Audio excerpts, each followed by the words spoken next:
The KAITLIN study is a randomized phase 3 trial in early stage breast cancer. The majority of patients are lymph node positive, although higher risk lymph node negative were included. And it asked the question of whether substituting taxane and trastuzumab, pertuzumab with TDM1 plus pertuzumab would result in, 1, better efficacy, and 2, decreased toxicity and patient preference. So this is a big study, about 1,800 patients. All of them got some form of anthracycline, 3 to 4 cycles. It could be epirubicin, doxorubicin. And then the randomization was between paclitaxel or a taxane with trastuzumab, pertuzumab. The taxane was for 3 to 4 cycles. Then it was stopped. The pertuzumab, trastuzumab continued for a year, versus no taxane at all, and just after the anthracycline, starting with TDM1 with pertuzumab added.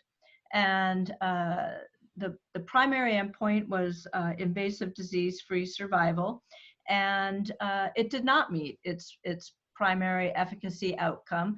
They were essentially equal. So invasive disease-free survival was approximately the same, very good in both arms, in the mid to high 90s.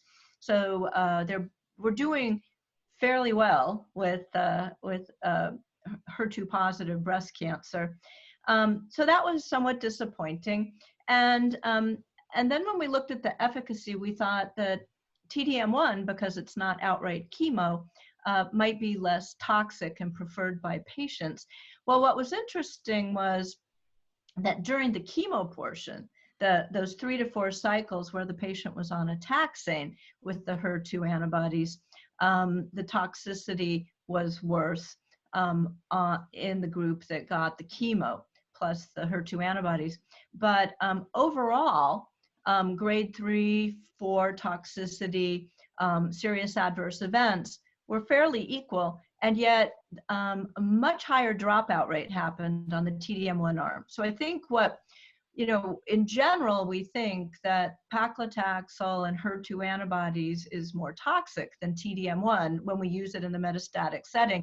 But when you need to continue the TDM1 for the full year, versus you just get the chemo for 3 to 4 cycles and you stop it, that's where you start to see that the TDM1 toxicities start to add up. And so about 27% of the patients did not, complete all of the TDM1, versus only about 4% who didn't complete all of the HER2 antibodies.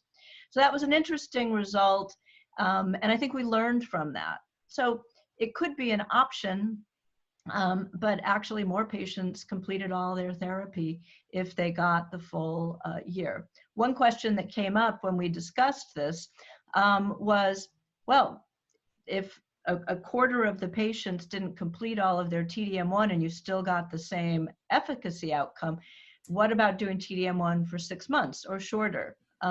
Did we need to add the pertuzumab to the TDM1? Did that account for some of the increased toxicity? So we have a lot of questions about it. It was a negative trial, but we learned from it.